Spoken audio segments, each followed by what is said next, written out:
تو یہ تیسرا نمبر پہ محمود غزنوی ایک غلام کا بیٹا تھا، غلام کا بیٹا تھا۔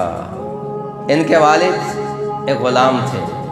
آقا نے کہا کہ جاؤ، بادشاہ نے کہا جاؤ اور جنگل سے ہرن کو شکار کر کے لے کر آؤ۔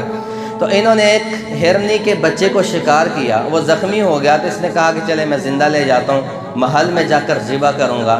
اس بچے کو جب انہوں نے ہرنی کے بچے کو اپنے اس پہ سواری پہ لادا لے جانے کے لیے، تو پیچھے سے دوڑتی دوڑتی ہرنی آئی، سننے والی بات ہے، دوڑتی دوڑتی ہرنی آئی، تو وہ دور سے آوازیں نکالنے لگی۔ تو ان کے باپ محمود غزنوی کے سبقت گین، انہوں نے مڑ کے دیکھا کہ یہ ہرنی ہے اور لگتا ہے اس کی ماں ہے، وہ آنسو بہا رہی تھی۔ مائیں مائیں ہوتی ہے، ماں ماں ہوتی ہے، اور اپنی ماں کی دعائیں تو رنگ لاتی ہیں۔ یہ ایک جانور کے بچے کی ماں کی دعا جو اس نے کسی کو دی تھی، تو سبقت گین کے دل میں خیال آیا کہ یہ اس کا بیٹا ہے، بچہ ہے، تو میں اس کو لے جا رہا ہوں، ذبح کروں گا۔ اور وہ ہرنی بے بس ہو کے آنسو بہا رہی اور یوں گردن جھکا کے کھڑی ہوئی۔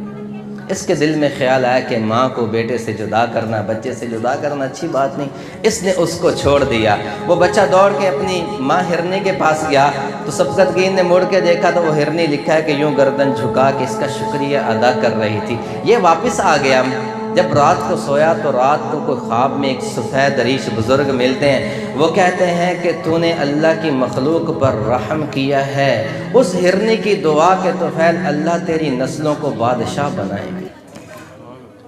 یہ ایک جانور کے بچے کی ماں کی دعا ہے، اور جس کو اپنی ماں کی دعا لگ گئی وہ کہاں پہنچے گا، وہ کہاں پہنچے گا۔ تو پھر تاریخ نے دیکھا کہ اسی سبقت گین غلام کا بیٹا محمود غزنوی ایک بادشاہ